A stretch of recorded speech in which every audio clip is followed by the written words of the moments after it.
माझं पुणे सुंदर पुणे व्यासपीठाच्या वतीनं साऱ्यांचं सहर्ष स्वागत. 2026 या कॅलेंडर वर्षातील हे पहिलं सत्र घेऊन मी आज आपल्या समोर आलो आहे.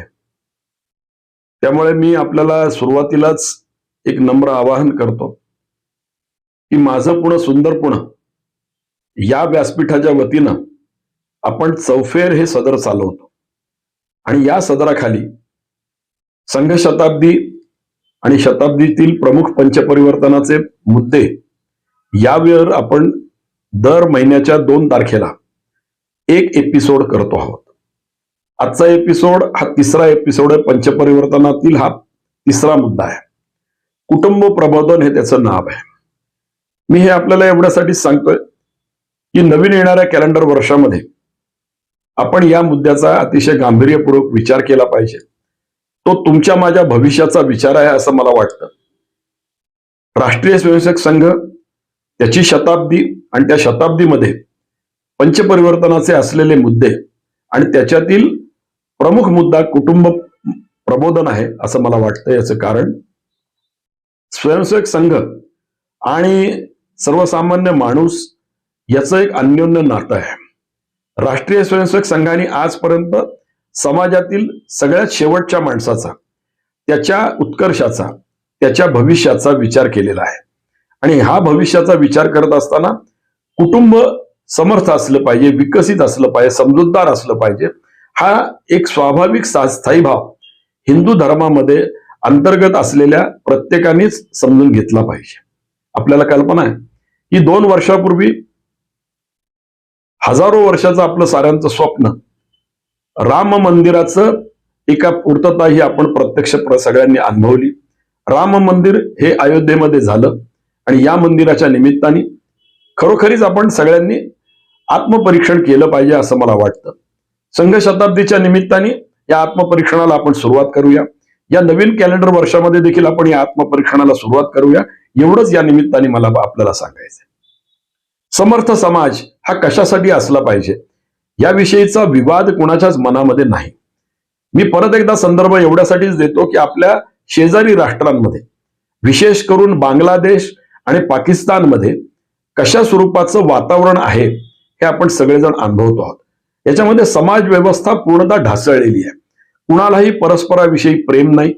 आपल्या धर्माच्या गप्पा मारणाऱ्या मुस्लिम समाजाला देखील परस्पराच्या विषयीचं असलेलं प्रेम हे कुठंच व्यक्त होताना दिसत नाही. त्याचं कारण इथं धार्मिक प्रेम नाही आहे, इथं संघर्ष नाही आहे, तर इथं एक वेगळ्या प्रकारची सूड भावना आहे. आणि ही सूड भावना कशासाठी आहे तर ही रानटी अवस्थेमध्ये असलेला मानव, ज्याची वर्णनं आपण आजपर्यंत पाहिली, ऐकली, त्या रानटी अवस्थेकडे जाणारी ही सगळी परिस्थिती ही आपल्याला खरोखरीच आत्मपरीक्षणाकडे नेणारी परिस्थिती आहे असं मला आपल्याला सगळ्यांना सुचवायचंय.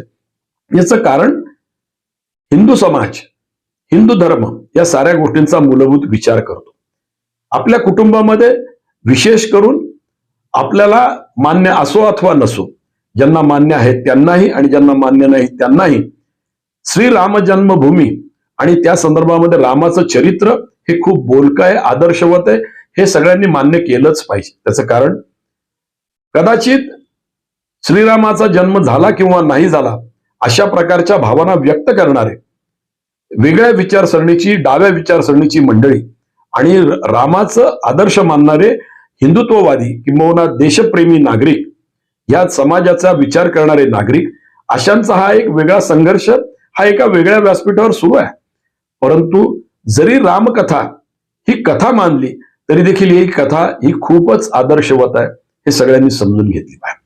श्रीराम हे व्यक्तिमत्व आणि त्याच्या संपूर्ण कुटुंबाचा इतिहास हा आपण सगळ्यांनी समजून घेतला पाहिजे. दशरथाच्या पोटी जन्माला आलेलं श्रीराम हे अपत्य, त्याचा भाऊ लक्ष्मण, त्याचा भाऊ भरत, त्याचा भाऊ शत्रुघ्न, या सगळ्यांचं असलेलं एकत्र कुटुंब, या कुटुंबाचे प्रत्येकाची असलेली पत्नी, या साऱ्या गोष्टीचा इतिहास आपण जर सगळ्यांनी अवलोकन केला तर आपल्या असं लक्षात येईल की एक आदर्श कुटुंब कसं असतं आणि कुटुंबाचं नेमकं कारण काय, कुटुंब आदर्श असण्याचं कारण काय. तर श्रीरामाने वडिलांच्या आज्ञेसाठी, वडिलांच्या सूचनेनुसार 14 वर्षाचा वनवास हा स्वीकारला. बंधुप्रेमासाठी लक्ष्मणाने रामाच्या बरोबर जाण्याचं ठरवलं आणि आपल्या पतीने ठरवलेला जो निर्णय, तो निर्णय मला मान्यच आहे, कारण मी त्याची पत्नी आहे. म्हणून लक्ष्मणाची पत्नी, जिचं एक काव्य देखील आपल्याला सगळ्यांना माहिती आहे की उर्मिले त्रिवार वंदन तुला, या गाण्यामध्ये सर्वस्व काही आहे. आपला प्रत्येक संस्कार, आपलं प्रत्येक सांस्कृतिक विश्व सुद्धा यांनी व्यापून टाकलेलं आहे.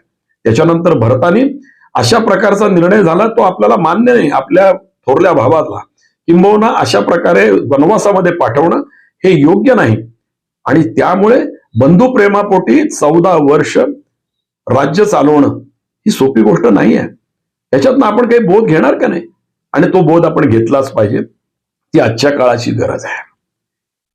विषय खूप मोठा आहे, कुटुंब प्रबोधन खूप महत्वाचं आहे, परंतु आपण तो समजून घेतला पाहिजे. कारण आपल्या भविष्याला एका वेगळ्या अर्थाने विकासाची सर्व दारं खुली असताना, आपली प्रगती मोठ्या प्रमाणावर होत असताना, जर आपली नैतिक मूल्य आणि आपलं कौटुंबिक जीवन जर अस्थिर झालं, तर भविष्य काळ एका वेगळ्या अर्थाने लंगडा होईल असं मला वाटतं. याचं कारण, विकसित समाज हा परिपूर्ण होण्यासाठी कौटुंबिक जीवन, आदर्श समाज आणि कौटुंबिक जीवनातून आदर्श समाज निर्मिती ह्याची गरज ही आपल्याला प्रमुख गरज आहे असं मला वाटतं. त्याचं कारण, विकासाच्या सर्व कल्पनांमध्ये भौतिक विकासाबरोबरच आपला असलेला कौटुंबिक विकास आणि कौटुंबिक परस्पराविषयीचा सद्भाव किंबहुना समजूतदारपणा, आदर्श वागणं, या गोष्टीची गरज ही आपल्या साऱ्यांनाच आहे. याच्यात आपलं खरं म्हटलं तर व्यक्तिगत स्वार्थ असायला हरकत नाही. त्याचं कारण असं की आपण एकटे खरंच राहू शकतो का? आजच्या पिढीला मला एकच प्रश्न विचारायचा आहे की भौतिक विकासाबरोबरच आपल्याला आपल्या कुटुंबाचा विकास नको आहे का? आणि कुटुंबाचा विकास नको असेल तर आपलं भविष्य काय घडणार? हा सगळा विकास नेमका कोणासाठी आहे? फक्त आपल्यासाठी आहे? आपण आपल्या भविष्याचा विचार केला नाही, आपल्या भावी पिढीचा जर आपण विचार केला नाही, तर मात्र या विकासाला एका वेगळ्या अर्थाने आपण फोल ठरवू. त्या विकासामध्ये कोणताही अर्थ असणार नाही, हे मला या निमित्ताने आपल्याला स्पष्टपणाने सांगायचंय. कुटुंब प्रबोधनासारखा मुद्दा संघानी शताब्दीच्या निमित्ताने का घेतला, याचं एक विचार मंथन माझ्यासारख्या सामान्य कार्यकर्त्याच्या, नागरिकाच्या मनामध्ये जे येतं ते मी आपल्या समोर आता व्यक्त केलं. मला दुसरी गोष्ट आपल्याला सांगायची की राम जन्मभूमी, राम मंदिर आणि त्याविषयीचे आपल्याला असलेल्या सर्व आस्था या नक्कीच आदर्शभूत असतातच, पण आपलं कौटुंबिक जीवन याप्रमाणे घडवण्यासाठी आपण भविष्यात प्रयत्न करणार की नाही? मधल्या काळामध्ये पुण्यातल्या एका नामवंत विवाह संस्थेशी चर्चा करण्याचा योग आला. भेट झाली. भेटीमध्ये जे काही निष्पन्न झालं ते मात्र आपल्याला सगळ्यांना डोळ्यामध्ये अंजन घालण्यासारखं आहे. आपल्या सगळ्यांना एक आदर्श भविष्य काळात कशा पद्धतीने घडवला पाहिजे यासाठी बोलका आहे असं मला वाटतं. अतिशय गाजलेली विवाह संस्था आहे. विवाह संस्था, प्रगत समाजाची विवाह संस्था, त्याचं नामोल्लेख करणं हे योग्य होणार नाही म्हणून मी नाव मुद्दाम टाळतोय. त्यांनी असं सांगितलं की आमच्याकडं नोंदी होतात, परंतु वयोगट कुठला आहे? तर 35च्या पुढच्या लोकांची नावंही आमच्याकडे मोठ्या प्रमाणावर नोंदवली जातात. करिअर पूर्ण केलेलं आहे, भौतिकदृष्ट्या मोठाले फ्लॅट्स त्यांच्या ताब्यात आहेत, घरामध्ये जे जे काही आवश्यक असतं ते सारं काही आहे, परंतु माझ्या मनाजोगता म्हणजे माझ्या बँक बॅलन्सला मान्य होईल अशा स्वरूपाचा मला जोडीदार मिळत नाही. याला पुरुष आणि स्त्री हे दोघेही जबाबदार आहेत. पुरुष आणि स्त्रियांचं अन्योन्य महत्व या कुटुंब व्यवस्थेमध्ये आहे आणि या कुटुंब व्यवस्थेमधलं हे महत्व हे पुरुषांनी समजून घेतलं पाहिजे, स्त्रीनी समजून घेतलं पाहिजे. याचं कारण एकच की भविष्य काळामध्ये अशा स्वरूपाचं एक आदर्श कुटुंब, योग्य वेळी विवाह होणं ही काळाची गरज आहे. त्याचं कारण, चांगली आरोग्य संपन्न अपत्य निर्मिती ही योग्य वेळेलाच होत असते असं शास्त्र सांगतं. या शास्त्राचा तपशील या ठिकाणी सांगणं संयुक्तिक नाही, ते योग्य होणार नाही म्हणून मी तो सांगणार नाही. परंतु मला एकच गोष्ट सांगायची की भविष्य काळामध्ये कुटुंब व्यवस्था ही आदर्श असली पाहिजे. दुसरं एक मला एक सांगायचंय की आपल्या सांस्कृतिक विश्वाचा आपल्यावर होणारा जो परिणाम आहे, हा परिणाम देखील आपण एकदा तपासला पाहिजे. सांस्कृतिक विश्वाचा मुद्दा मी मुद्दाम आपल्या समोर मांडतो की याच्या आधीची भावगीत, याच्यातलं एक भावगीत मला अजूनही आठवतं, ज्याचं स्मरण मी आपल्याला देतो की तुझ्यामुळे मी झाले आई, होऊ कशी उतराई, अशा स्वरूपाचं असलेलं एक भावगीत आपल्या सगळ्याच जुन्या पिढीला आठवत असेल, नवीन पिढीने देखील ते समजून घेतलं पाहिजे. त्याचं कारण एकच की जन्माला आलेलं तान्हं मूल, त्याच्याविषयीच्या आईच्या असलेल्या भावना, त्याचं देखील उपकार ती मानते की तुझ्यामुळे मी झाले आई. याच्यामध्ये या नात्यातलं असलेले एक मोठेपण, एक आदर्श व्यक्तिमत्व हे स्वतःहून ती माता त्या मुलाला एका वेगळ्या अर्थाने पटवून सांगत असते. हा संस्कार आहे, हा सांस्कृतिक संस्कार आहे. मला जास्त भाष्य करायचं नाही, पण आजच्या टीव्हीवर दिसणाऱ्या सिरियल्स ह्या एका वेगळ्या अर्थाने आपल्याला अंतर्मुख करायला लावत नाहीत का? परस्पराविषयीचे द्वेष, भांडणं याला एक वेगळ्या प्रकारचं महत्व देऊन आपण समाजावर नेमका कुठला संस्कार करतो आणि या संस्कारातनं निष्पन्न काय होणार, ही खरोखरी आपली कर्मणूक आहे.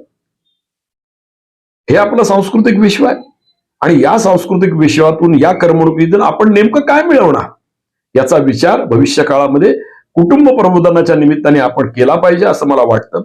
संघाच्या या मुद्द्याचा पुढील भागामध्ये एक वेगळ्या स्वरूपाचा अजून एक कोपरा किंबहुना एक मुद्दा मी आपल्याला सांगणार आहे.